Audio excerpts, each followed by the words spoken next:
Hello everybody, welcome to a new episode of Rumbling Wrestling. My name is Jan-Jaap reporting for GTA Sports Studio and GTA Live Tube here on YouTube, youtube.com/GTA Live Tube. Alright, we're going to do the predictions for Extreme Rules. Yes, I know, it's 2 weeks ago I did another predictions for at the time Backlash. It's really the time of the year again, isn't it? Too much pay-per-views pushing down our throats, and we're already getting kind of sick of it. And if there were not good pay-per-views, then I would not complain. But they're not even that. I'm just saying. Okay, it's called Extreme Rules. If I'm being honest, I don't know what extreme it's about, but I'm just putting my thoughts out there. All right, we're starting off with the mixed tag team match. By the way, have a feeling that they're going to put still Goldust against R-Truth on the card to do their feud. Maybe as pre-show match. You know what I mean? Yeah, whatever. Um, Mixed tag team match: Sasha Banks and Rick Swan versus Alicia Fox and Noam Dar. I will go with my gal, uh, Sasha Banks and Rich Swan. I think, I think, I'll be honest, I don't think Sasha doesn't belong here on this low part of the card, having a feud with Alicia Fox. I know Alicia Fox has been there for 10 years, but let's be honest, has she really ever been a wrestler as Sasha Banks? Yeah, I'm just saying.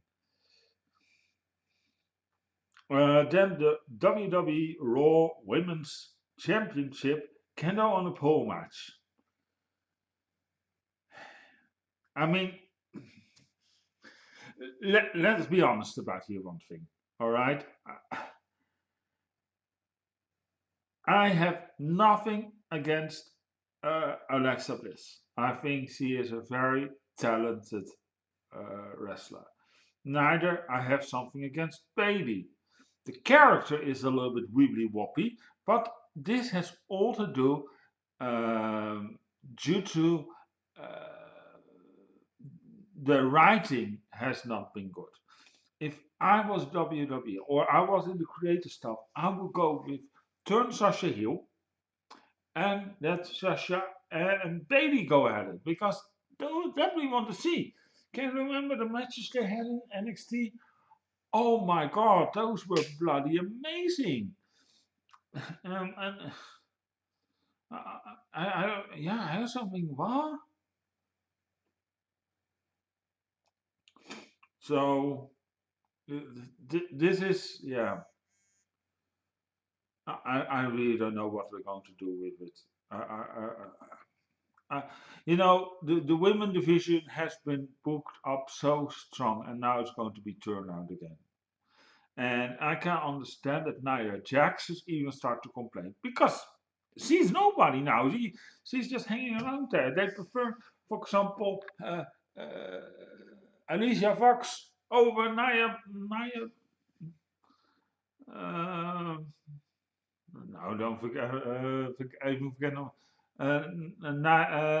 Nia Jax. I mean, seriously, what have we gone on to this role?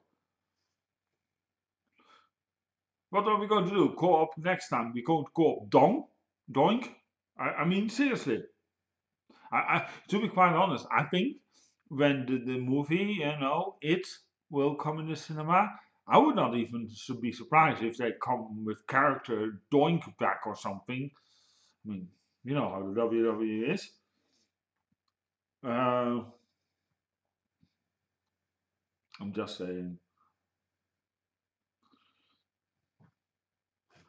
Um, the WWE Cruiserweight Championship submission match. Neville against Austin Aries. Neville has been a great champion. I really think so. And he really came out of his shell. I think he's been doing amazing work as the heel as he is, and I think he should not change that. Um, but Austin Aries is also a bloody good wrestler. And I think it's time, if story-wise, let him take the title and then have a feud with TJ Perkins. I know, I can't stand that guy, TJ Perkins. I don't know, there's something about it I really don't like. Maybe it's just a computer game. I really, yeah. So, all right. Then the WWE Intercontinental Championship. If Dean Ambrose gets disqualified, he will lose the title. Wow, that's really extreme. You know, I've noticed there's no chair matches or TLC matches or, uh, you know, uh, finishers, you know, falls everywhere matches or, um, you know, last man standing matches. No, we're just getting if the loser the squad. I'm just saying. This is now what I mean. I think it's such a lazy crap, Extreme Rules. But it can turn out all right. I think I really can turn out right. Mm, Dean Ambrose against The Miz. Here's the thing. Here's the thing. And I think The Miz would make out a great champion, intercontinental champion. He really does. I mean, he has proven that. I think when he was on SmackDown, the Intercontinental Champion, he really pushed that star title into heaven. I mean, he was even for my feeling, the heel at the time in SmackDown. Let's be honest about it.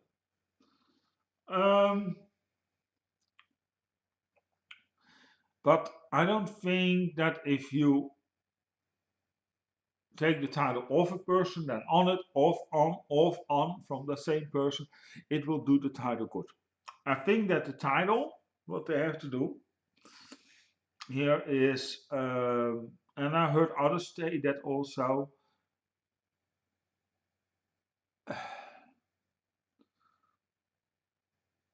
the Miz should go for the bigger title. But then you have to put so way that will Dean Ambrose freak out. And so to totally freak out, he turns heel. And then he stays the Intercontinental Champion. Raw needs more heels. And I think if you will book Dean Ambrose very good, he can be a great heel. I mean, he can be the psychonaut of Raw, with all due respect. You know what I mean? You can really let him do crazy, psychotic stuff. I mean, gee, I would love even to write for that guy. I mean, what I could pull off with that guy, I think, I mean, we would have directly the Attitude Area back because he would fit perfectly in that case. I think, but you have to turn that guy heel. I think he run his course with being a babyface. Yes, I'm aware the ladies love him and he sells good merchandise, but come on, guys, you have to take you have to take a chance here. I mean, you screwed it already up with John Cena not turning him heel. Dean Ambrose, I think there is still time. I'm just saying. Then the WWE Raw Tag Team Championships in a steel cage match. Now, that can we go a little bit extreme. Finally. Oh, by the way, I say that the Dean Ambrose retains and the Miz gets himself disqualified. That could be funny. You know, let's twist and say.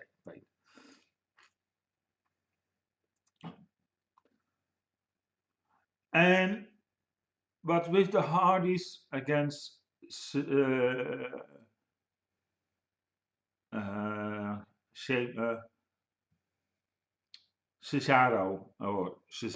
and Sheamus. Now I'm wondering, guys. I'm wondering really something. Is WWE now getting the the the the the, the broken the broken hardy characters or not? Are they allowed to use it? Because if they are, then this is what you can do. The Hardys will lose the title. Okay, I'm going to make a little booking. All right, they get very frustrated, but you don't make them directly go to that gimmick yet. You have to slowly pace it. And then the next pay per view, I think that's the Great Balls of Fire. You know, as I said, when you get Great Balls of Fire, explosions. So something will explode. And then they lose again from Cesaro. And then you start off the Broken Hardy gimmick. You know, for example, they're in the match, and then pop it up, up, and then suddenly Bray Wyatt is there. He beats the living crap out of Matt Hardy, and there you go. And you can even maybe you can use for the second time the House of Horror gimmick, something like that, because that would fit perfectly in their taste, you know. In that case, and I'm not talking about babies, no baby toys hanging from the ceiling and whatever.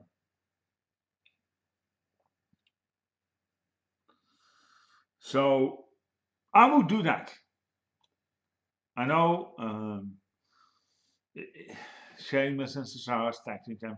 For Cesaro, yes. Sheamus, just saying. And then the number one contender for a Universal Championship Fatal 5-Way Extreme Rules match. My God, I don't want to be announcer for this match.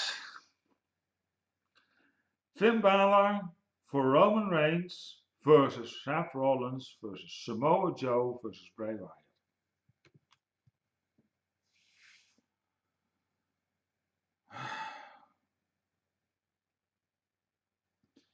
You know, guys, Roman Reigns, we all heard the rumors going to be booked against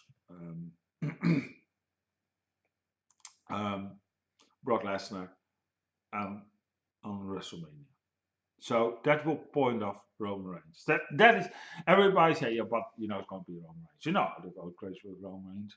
But be honest, would you book Roman Reigns, Brock? If you were Vince McMahon, right? Just be honest with me. Would you book Roman Reigns, Brock Lesnar for a B pay-per-view called the Great Balls of Fire? No. Maybe SummerSlam, I can understand, and you put SummerSlam very good on the map, or you wait till WrestleMania 34. That is Vince's house thinking. So Roman Reigns is on the table. That leaves us four. Finn Balor. I would love Finn Balor to win this match. I really do. I like the character. I think he's great. He never lost the title. We all heard it on Raw and blah blah blah blah blah blah blah. And even Paul Heyman came out and said you should win. Guys, that would also be too obvious. There's already said, yeah, you should win it. No, let them Finn Balor wait till SummerSlam. You know, it could be funny. You know, a year after when he won the title, let him go up against Brock. Yeah. Story would make more sense. That leaves us free. Damn, it sounds like the bottle of beer song.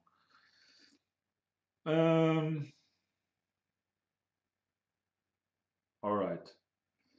Then we have Seth Rollins, Samoa Joe, or Bray Wyatt.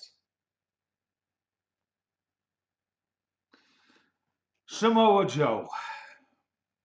I like Samoa Joe. He is a very good heel, but he already lost so much since he debuted. And we all know he got a win on Raw then always statistically that he will win on the pay-per-view is highly unlikely. You know, they win the going home show, as they're called. So Samoa, I don't see either. That leaves us Seth Rollins and Bray Wyatt.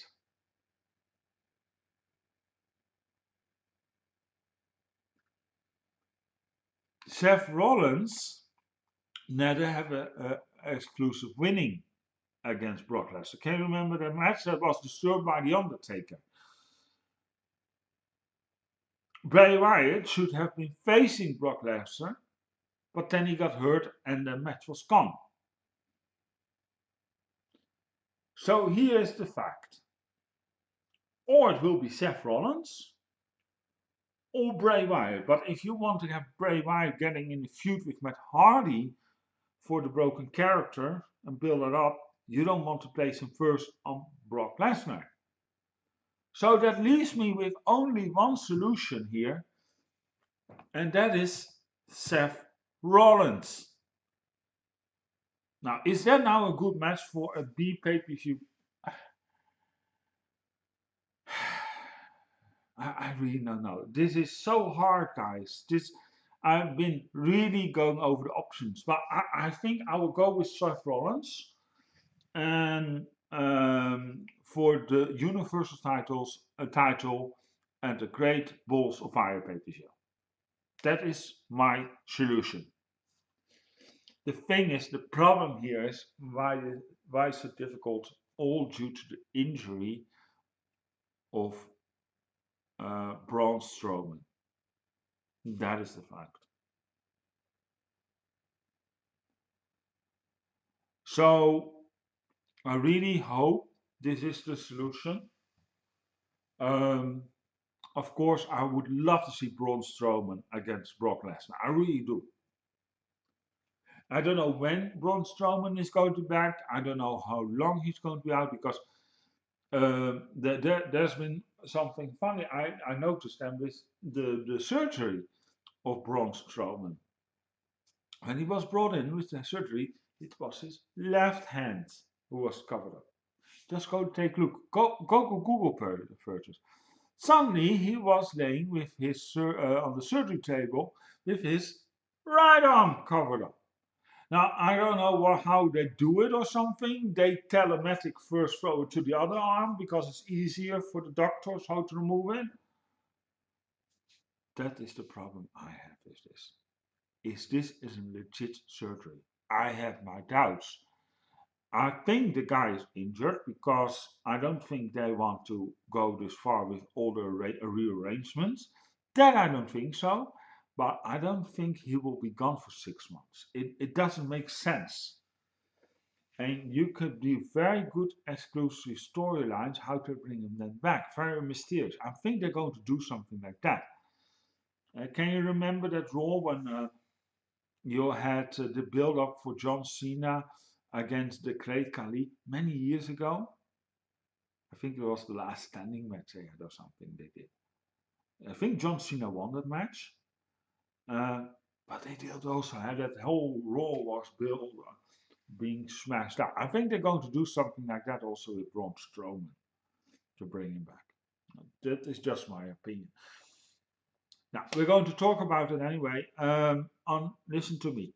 On Sunday, there's the pay-per-view, and directly right after the pay-per-view, we have live the aftermath of Extreme Rules. So I'm going to discuss a little bit. Then we can easily see where we're going in the near future and how we're going to build this up. All right. Thank you so much for watching. My name is Jan-Jaap reporting for GTA Sports Studio and reporting also for GTA Live Tube. Here YouTube, youtube.com/GTA Live Tube, and also on Dailymotion, dailymotion.com/GTA Sports Studio. You can find us on Facebook, facebook.com/GTA Sports Studio. You can find us on Twitter. You can tweet with us at GTA Sports Studio. Follow us on Google plus.google.com/+DJ Live Tube. And then on Pinterest, we're also there for pinterest.com/DJ LiveTube. All right. Thank you so much for watching. My name is Jan-Jaap Obbing, and I'll see you tomorrow with a new episode of The Pitch. And of course, otherwise, we're live after the Extreme Rules pay-per-view with the aftermath of. And otherwise, I'll be back on Wednesday with a normal episode with no predictions for Rumbling Wrestling. Ciao.